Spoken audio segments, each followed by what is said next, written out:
শতবর্ষ প্রাচীন মোহনবাগান ক্লাবের নামে রাস্তা আগেই ছিল। খাস কলকাতায় মোহনবাগান লেন থেকে শিলিগুড়িতে মোহনবাগান অ্যাভিনিউ আগেই ছিল। এবার ঐতিহ্যশালী ক্লাবের নামে হতে চলেছে নতুন মেট্রো স্টেশন। শহর তিলোত্তমায় বেশ কয়েকটি জায়গা জুড়ে মেট্রো রেলের সম্প্রসারণ হচ্ছে। ময়দান অঞ্চলের কাছে একটি মেট্রো স্টেশন হতে পারে অদূর ভবিষ্যতে, যার নামকরণ হতে পারে মোহনবাগান নামে।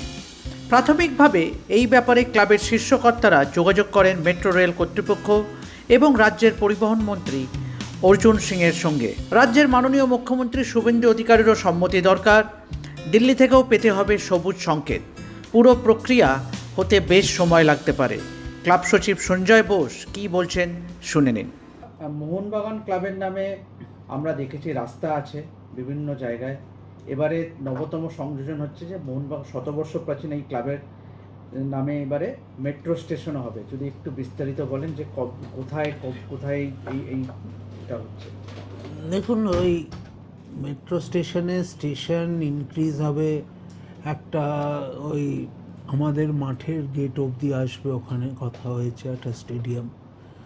সো সেই জন্য ওখানে আমরা অ্যাপ্রোচ করেছি। এটার একটা প্রসেস আছে, এটা আমাদের কলকাতায় অ্যাপ্রোচ করতে হয়, সেটা এবার ক্লিয়ার হয়ে ট্রান্সপোর্ট মিনিস্টার এটা ক্লিয়ার করে দিল্লি পাঠাবে। সিএমের কনসেন্ট নেবে ডেফিনেটলি, দিয়ে দিল্লি পাঠাবে। সো তারপরে দিল্লি দেখবে, দিয়ে হবে, মানে এটা একটা বড় প্রসেস আছে।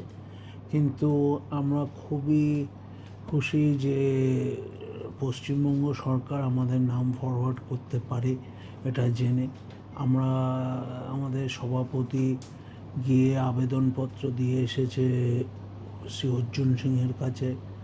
আমার ধারণা সেটা উনি ফরওয়ার্ড করবেন ক্যাবিনেটে, বা সেই প্রসেসটা আমি ঠিক জানি না।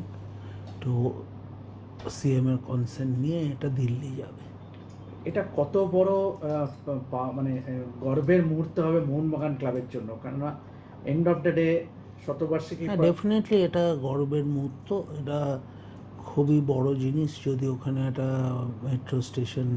কারণ আমরা দেখেছি সার্কুলার রোডে একটা ইডেন গার্ডেন্স বলে আছে, আমরা সল্টলেকের কাছে একটা মেট্রো স্টেডিয়াম সল্টলেক স্টেডিয়াম বলে আছে।